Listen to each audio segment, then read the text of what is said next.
ഒരു മിനിറ്റ് ഞാൻ റഫീഖാനോടൊന്ന് ചോദിക്കട്ടെ. റഫീഖ, നിങ്ങൾ എന്റെ ഉമ്മാനോട് ഉപ്പാനോട് ഇങ്ങോട്ട് വരണ്ടെന്ന് പറഞ്ഞാ? ആ വയസ്സന്മാരോട് ഇങ്ങോട്ട് വരണ്ടെന്ന് ഞാൻ പറഞ്ഞു. വയസ്സന്മാരാ? നിങ്ങൾക്ക് എങ്ങനെ റഫീഖ അവരെ പറ്റി ഇങ്ങനെ പറയാൻ തോന്നുന്നു? പിന്നെങ്ങനെ പറയണ്ടേ, അവർക്ക് വയസ്സായിട്ടില്ലേ?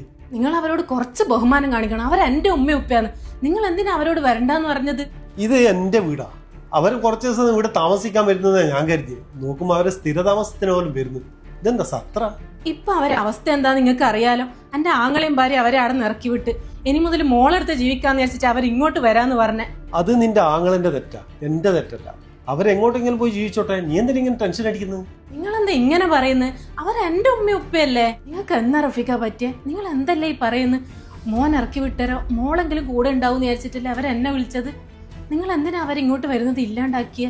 നീ തന്നെയല്ലേ പറഞ്ഞേ ഈ വീട്ടില് നമ്മൾ രണ്ടാളും മാത്രം മതി, വയസ്സന്മാരൊന്നും വേണ്ടെന്ന്. അത് എനിക്ക് ഓർമ്മയുണ്ടാ പറഞ്ഞത്? ഇപ്പൊ നമ്മൾ സമാധാനത്തോടെ ജീവിക്കുന്നില്ലേ, പിന്നെ എന്തിനാ അവരെ ഇങ്ങോട്ട് വിളിക്കുന്നത്? റഫീഖ, നിങ്ങൾ ഈ വയസ്സന്മാരെന്നുള്ള വിളി ആദ്യം നിർത്ത്. അവരെന്റെ മാതാപിതാക്കളാ. അവരെത്ര വലിയ പ്രശ്നത്തിലുള്ളേന്നറിയോ? ഈ സമയത്ത് ഞാൻ കൂടെ നിന്നിട്ടില്ലേ പിന്നെ ആരുണ്ടാവുക? വള്ളാവി, ഇന്ന് എന്റെ ഉമ്മാക്കും ഉപ്പാക്കും ഒരു പ്രശ്നം വന്നപ്പോ എനിക്കൊരു ഉത്തരവാദിത്വ ബോധം വന്നല്ലേ, അവരെ ഇങ്ങോട്ട് വിളിക്കാൻ നോക്കാന്നല്ല എനിക്ക് തോന്നി. പക്ഷെ കല്യാണത്തിന് ശേഷം നീ എന്റെ ഉപ്പാനെ ഉപ്പാനെ പറ്റി എന്തെല്ലാം പറഞ്ഞത് എനിക്ക് ഓർമ്മയുണ്ടാ. അവരെന്തിനാ ഇവിടെ നിർത്തിനി? എവിടെയും കൊണ്ടായിക്കൂടെ? ഈ വയസ്സന്മാരെ നോക്കാൻ എനിക്ക് പറ്റൂല. ഇതെല്ലാം നീ എന്നല്ല പറഞ്ഞത്.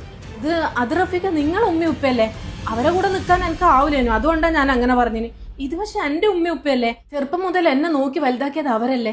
അപ്പൊ അവരെ നോക്കേണ്ടത് എന്റെ കടമയല്ലേ. നിന്റെ ഉപ്പ ഉമ്മയെ നിന്നെ എങ്ങനെ വളർത്തിയത്, അതേപോലെ തന്നെ കഷ്ടപ്പെട്ടിട്ട് എന്റെ ഉമ്മ ഉപ്പയെ എന്നെ വളർത്തിയത്. എന്നെ അവര് ഈ നിലയിലാക്കി. നീ ഒരൊറ്റ ഒരാള് കാരണം നീ വീട്ടിൽ നിന്ന് അവരെ അകറ്റിയെടുത്തിട്ട് വന്നു. റഫീഖ, നിങ്ങൾ പറയുന്നതെല്ലാം എനിക്ക് മനസ്സിലാവുന്നുണ്ട്. തെറ്റ എന്റെ ഭാഗത്ത് തന്നെയാ. പക്ഷെ ഇപ്പൊ റഫീഖ അവര് വലിയ പ്രശ്നത്തിലുള്ള. അവരിങ്ങോട്ടല്ലാണ്ട് ഈ പ്രായത്തിൽ വേറെ എങ്ങോട്ടാ പോവുക?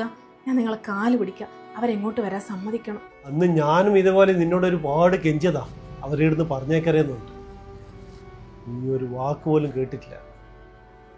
നീ പേടിക്കണ്ട, ഞാൻ നിന്നെ പോലെയല്ല. അവരെയും കൂട്ടിക്കോ. നമ്മൾ മറ്റുള്ളവർക്ക് എന്ത് നൽകുന്നുവോ അത് തന്നെയാകും ജീവിതത്തിൽ നമുക്ക് തിരിച്ചു കിട്ടുന്നത്.